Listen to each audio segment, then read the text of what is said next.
ನಾನೇನೋ ಅನ್ಕೊಂಡಿದ್ದೆ, ಆದ್ರೆ ಮರೆಯಲ್ಲಿ ನಿಂತು ಎಲ್ಲವನ್ನ ಕೇಳಿಸ್ಕೊಂಡೆ.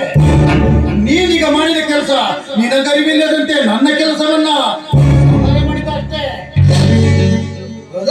ಏನೋ ಹೇಳೋದಕ್ಕಿದ್ದೀರಣ್ಣ, ಅದೇನಂತ ಮನೆ ಬಿಚ್ಚಿ ಹೇಳಿ. ಅದೇನಂತ ಹೇಳ್ತೀನಿ ಕೇಳ ನರಸಿಂಹ. ಆವತ್ತೊಂದು ದಿವಸ ನಾವಿಬ್ರು ಕೂಡಿ ಆ ರಾಮಣ್ಣನ ಹೊಲಕ್ಕೆ ಅಂಟಿಕೊಂಡಿರುವ ಜಾಗ ನಮ್ಮ ಹೆಸರು ಮಾಡ್ಬೇಕಂತ ಕೇಳಲು ಹೋಗಿದೀವಲ್ಲ, ಅದಕ್ಕೆ ರಾಮಣ್ಣ 20 ಎಕರೆ ಜಮೀನು ಮಾಡಕ್ಕೆ ಯಾಕೆ ಒಪ್ಪಲಿಲ್ಲ? ವಾಕ್ಯವನ್ನು ಕಂಡಿಟ್ಟ ಮೇಲೆ ಅವನು ಒಪ್ಬೇಕು, ಅವನ ಅಪ್ಪನು ಒಪ್ಬೇಕು. ಆದ್ರೆ ವಿಷಯ ಅದಲ್ಲ. ಏನಂದ್ರೆ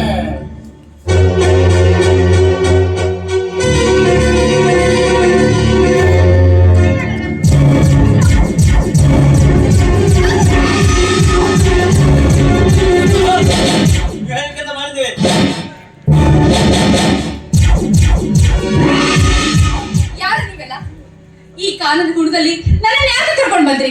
ಯಾರು ನೀವು? ಮೇಡಮ್ ಹೇಳ್ತೀನಿ, ಈಗ ನಾವ್ಯಾರಂತ ಗೊತ್ತಾಗಬೇಕಲ್ಲ. ಸದ್ಯ ಚಾಲ್ತಿಯಲ್ಲಿರುವ ನನ್ನ ಹೆಸರಂದ್ರೆ ಬಾದ್ಶಾ.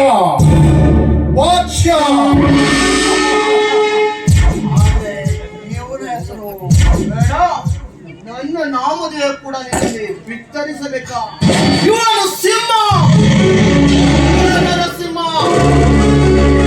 ಅಲ್ಲಿಂದ ಇಲ್ಲಿವರೆಗೂ ಕರ್ಕೊಂಡು ಬಂದಿದ್ದು ಯಾಕೆ ಅನ್ನೋ ಸತ್ಯ ಹೇಳ್ತೀವಿ ಕೇಳು.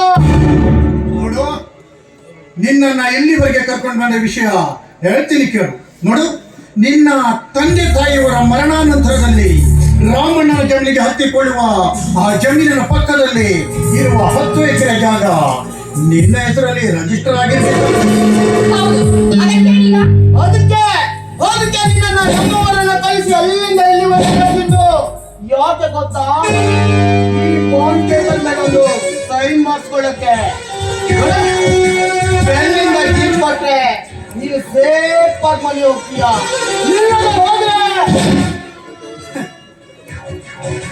ಎಲ್ಲದೆ ಹೋದ್ರೆ ಅಂದು ಮಹಾಭಾರತ ಯುದ್ಧದಲ್ಲಿ ಅಭಿಮನ್ಯು ಚಕ್ರ ಬಳಕೆ ಸೇರಿ ಕೌರವರ ಕೈಗೆ ಹೇಗೆ ಹತನಾದನು.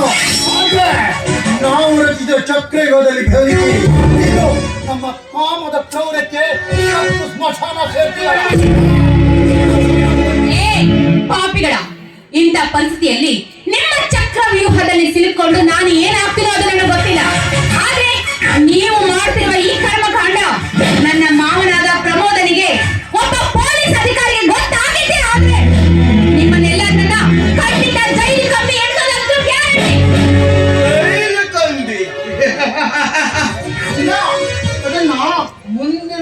ಮುಂದಿನ ದಿನ ನೋಡ್ಕೊಳುವ.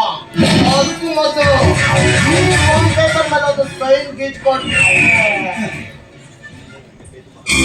ಮೊನ್ನೆ ನಿನಗೆ ಕೈ ತುಂಬ ಹಣನೂ ಸಿಕ್ತೆ. ನನ್ನ ಪಾಠ ನಡುವಿನಿಂದ ನಿನ್ನೆ ಬರಿದಾದ ಕೊಡುತ್ತೆ ಗಾಳಿನೂ ಬರುತ್ತೆ. ಚಾನ್ಸನ್ನ ಮಿಸ್ ಮಾಡ್ಕೊಡು. ಅದೆಂದಿಗೂ ಸಾಧ್ಯವಿಲ್ಲ. ನೀವು ಏನು ಮಾಡಿದ್ರೆ ನನಗೆ ಗೊತ್ತಿಲ್ಲ. ನಾನು ಬದುಕ್ತೀನೋ ಸಾಯ್ತೀನೋ ಅದು ನನಗೆ ಗೊತ್ತಿಲ್ಲ. ಆದ್ರೆ ನಾನು ಮಾತ್ರ ಸಹಿ ಮಾಡೋದಿಲ್ಲ. ಏನ್ ಮಾಡ್ಕೊತೀನಿ ಮಾಡ್ಕೊಳ್ಳಿ. ಇಷ್ಟೆಲ್ಲ ಹೇಳಿದ್ರು ಈ ಬಾಂಡ್ ಪೇಪರ್ ಮೇಲೆ ಸೈನ್ ಮಾಡಿದ ಹಾಗೆ ಹೋಗಿಲ್ಲ ಅಂತಾರೆ. ಅದಕ್ಕೆ ನಾವು ನಿನ್ನನ್ನು ಬಿಡೋದು ಅಂತ.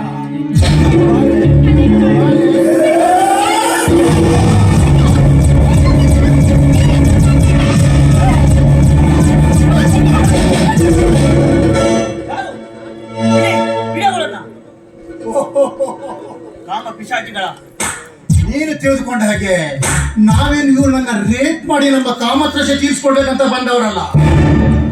ಆದ್ರೆ ಆ ಸತ್ಯಾಂಶ ಏನಂತ ಹೇಳ್ಬೇಕಂದ್ರೆ ನೋಡು, ನಾವಿಲ್ಲಿಂದ ಹೋದ್ಮೇಲೆ ಇವಳೇ ಹೇಳ್ತಾಳಲ್ಲ, ಕೇಳಿ ತಿಳ್ಕೊ.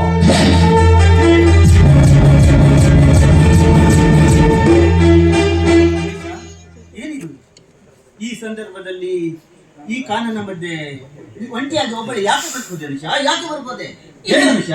ಏನಂತ ಹೇಳಿ ಪ್ರೀತ, ರಾಮಾಪುರದಲ್ಲಿದ್ದ ನನ್ನ ಜಮೀನು ಮೇಲೆ ಇವರ ಕಣ್ಣು ಬೀರಿದೆ. ಯಾಕಂದ್ರೆ ನನ್ನ ತಂದೆ ತಾಯಿ ತೀರಿ ಹೋದ ಮೇಲೆ 10 ಎಕರೆ ಜಮೀನ ಆಸ್ತಿ ನನ್ನ ಹೆಸರಿಗೆ ಬರ್ತಿದ್ರು. ಆದ್ರೆ ಈ ಪಾಪಿಗಳು ಈ ರೀತಿ ಮಾಡ್ತಾರೆ ಅಂತ ಖಂಡಿತ ನನಗೆ ಗೊತ್ತಿಲ್ಲ. ಓ, ಅದಕ್ಕ ನಿನಗೆ ಈ ವಿಷಯವಾಗಿ ಅವರು ರೌಡಿಗಳನ್ನು ಬಿಟ್ಟು ನಿಮ್ಮನ್ನು ಇಲ್ಲಿಯವರೆಗೆ ಬರಮಾಡಿಕೊಂಡಿದ್ದು. ಮತ್ತೆ ನೀನು ಅದಕ್ಕೆ ಒಪ್ಪದೇ ಇದ್ದಾಗ ನಿನ್ನ ಮೇಲೆ ಅತ್ಯಾಚಾರ ಮಾಡೋದಕ್ಕೆ ಪ್ರಯತ್ನ ಪಟ್ಟರು. ನಿಜ ಪ್ರೀತಮ್, ಈ ಸದ್ಯದ ಪರಿಸ್ಥಿತಿಯಲ್ಲಿ ಸರಿಯಾದ ಸಮಯಕ್ಕೆ ನೀವು ಬರದೆ ಹೋಗಿದ್ರೆ ನನ್ನ ಪರಿಸ್ಥಿತಿ ಏನಾಗ್ತಿತ್ತೋ ಏನೋ ಊಹಿಸ್ಕೊಳ್ಳೋದಕ್ಕೂ ಸಾಧ್ಯವಿಲ್ಲ ಪ್ರೀತಮ್, ಊಹಿಸ್ಕೊಳ್ಳೋದಕ್ಕೂ ಸಾಧ್ಯವಿಲ್ಲ. ಸಮಾಧಾನ ಮಾಡಿಸುವ ನೋಡು, ಯಾವುದಪ್ಪ ದೇವರು ದೊಡ್ಡವಿದ್ದಾನೆ ಕಣೆ. ಆ ಸಂದರ್ಭದಲ್ಲಿ ಆ ಕಾರಣದಿಂದ ಆ ರೂಢಿಗಳ ಜೊತೆ ಬರುವುದನ್ನು ನನ್ನ ಸ್ನೇಹಿತ ಹೇಗೋ ಕಂಡು ಹಿಡಿದು ಸರಿಯಾದ ಟೈಮಿಗೆ ನನ್ನ ಫೋನ್ ಮಾಡಿದ್ದಕ್ಕೆ ನಾನು ಇಲ್ಲಿ ಬಂದು ನಿನ್ನ ಮಾನ ಕಾಪಾಡುವ ಹಾಗಾಯ್ತು. ಏನು? ನಿಜ ಹೇಳ್ತಾ ಇದ್ದೀರಾ? ನೋಡಿ, ಸರಿಯಾದ ಪರಿಸ್ಥಿತಿಯಲ್ಲಿ ಅವರು ನಿಮಗೆ ಫೋನ್ ಮಾಡಿ ಕರೆಸಿದ್ರಲ್ಲ, ಅವರಿಗೆ ತುಂಬಾ ಧನ್ಯವಾದಗಳು ಅಂತ ತಿಳಿಸ್ತೀನಿ. ಖಂಡಿತ ತಿಳಿಸ್ತೀನಿ ಕಣೆ, ಖಂಡಿತ ತಿಳಿಸ್ತೀನಿ. ಆದರೆ ಅವನ ಮಾತಿಗೆ ಮೇರೆಗೆ ಬಂದು ನಾನು ನಿನ್ನನ್ನ ಮಾನ ಹಾಗೂ ಪ್ರಾಣ ಕಾಪಾಡಿದಕ್ಕೆ ಈ ಪ್ರೇಕನಗೋಸ್ಕರ ಒಂದು ಹಾಡನ್ನಾದ್ರೂ ಹಾಡಲಾರೆಯಾ? ನೀವು ಕೇಳಿದ್ಮೇಲೆ ನಾನು ಹಾಡೋದಚ್ಚ